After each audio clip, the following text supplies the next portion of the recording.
Dhaka Ishwardi rail সড়কে সিরাজগঞ্জের শহীদ M Mansur Ali স্টেশনে ট্রেনের বগি লাইনচ্যুত হওয়ায় রাজধানী ঢাকার সঙ্গে উত্তরবঙ্গের রেল যোগাযোগ বন্ধ রয়েছে। এতে বিভিন্ন স্টেশনে একাধিক যাত্রীবাহী ট্রেন আটকা পড়েছে। সিরাজগঞ্জ রেলওয়ে পুলিশের ভারপ্রাপ্ত কর্মকর্তা জানান, মঙ্গলবার সকাল 10:55 রাজশাহী থেকে ঢাকাগামী সিল্ক সিটি এক্সপ্রেস ট্রেনটি শহীদ এম মনসুর আলী রেল স্টেশনে পৌঁছালে একটি বগি লাইনচ্যুত হয়। এতে ঢাকার সঙ্গে উত্তর এবং দক্ষিণাঞ্চলের রেল যোগাযোগ সাময়িকভাবে বন্ধ হয়ে যায়। এরই মধ্যে বিভিন্ন স্টেশনে বেশ কয়েকটি যাত্রীবাহী ট্রেন আটকে পড়েছে।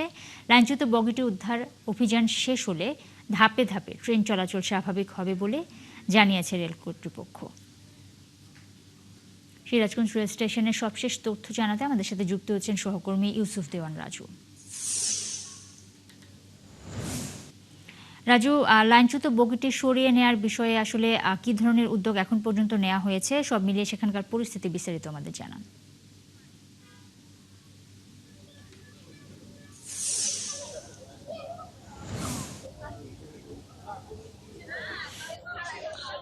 নুসরাত, এখন পর্যন্ত যে সর্বশেষ ট্রেন লাইনচ্যুতির ঘটনা, সেটা কিন্তু বেলা 2:40 এই লাইনচ্যুত ট্রেনটি সরানোর জন্য যে বগিটা রিলিফ ট্রেন, সেটা এসে উদ্ধার কাজ শুরু করে।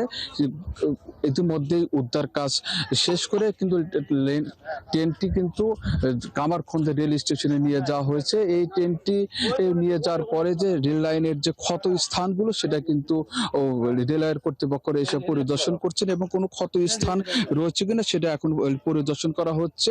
আশা করা যায় যে 4 ঘন্টা অতিবাহিত হয়েছে, আর আধা ঘন্টা বা 1 ঘন্টার মধ্যে কিন্তু ট্রেন চলাচল স্বাভাবিক হবে। তবে এই ট্রেন ত্রুটির ঘটনার মধ্যে দিয়ে এই উত্তরাঞ্চলের যে ট্রেন, ঢাকার সঙ্গে ট্রেন যোগাযোগ, সেটা কিন্তু বিচ্ছিন্ন হয়ে পড়ে ফলে হাজার হাজার কিন্তু যাত্রী এই ভোগান্তির মধ্যে পড়ে। এখন পর্যন্ত যমুনা সেতু পশ্চিম পারে 5টা ট্রেন এবং কামারখন্দে রেল স্টেশনে কিন্তু একটা ট্রেন অপেক্ষমান রয়েছে। তবে রেল বিভাগের জিএম ফরিদ আহমেদ আমাদেরকে জানিয়েছেন যে তারা তাদের সাধ্য অনুযায়ী কাজ শুরু করেছেন। আশা করা যায় যে 5টার মধ্যে তারা কাজটি সম্পূর্ণ করতে পারবেন এবং ট্রেন চলাচল স্বাভাবিক ভাবে চলাচল শুরু হবে বলেই উনি আমাদেরকে জানিয়েছেন। তবে ইতিমধ্যে এই ট্রেন দুর্ঘটনা লাইনচ্যুতির ঘটনায় 5 সদস্য বিশিষ্ট একটি তদন্ত কমিটি করা হয়েছে। এটা 7 কার্য দিবসের মধ্যে তদন্ত প্রতিবেদন জমা দেওয়ার জন্য বলা হয়েছে। এই তদন্ত প্রতিবেদন জমা দেওয়ার ফলের মধ্যে দিয়ে কিন্তু প্রমাণ হবে যে আসলে কি কারণে এই ট্রেনটা লাইনচ্যুত হচ্ছে। তবে এই অঞ্চলের মানুষ যারা ভোগান্তিতে পড়েছিল, তাদের একটা দাবি যে দীর্ঘদিন এই উত্তরাঞ্চলের রেল সংযোগে কিন্তু বিড়ম্বনায় তারা পড়তে হয়। কোনো ঘটনা ঘটলে এই বিড়ম্বনার শিকার হচ্ছেন। তারা চাচ্ছেন যে দ্রুত সময়ে এই ট্রেনের লাইনটা ডাবল লেনে উন্নত করারও দাবি জানিয়েছেন।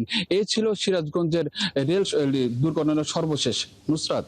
রাজু, অনেক ধন্যবাদ আপনাকে। দর্শক, সিরাজগঞ্জ রেল স্টেশনের সবশেষ তথ্য আমাদের জানাচ্ছিলেন সহকর্মী ইউসুফ দেওয়ান রাজু।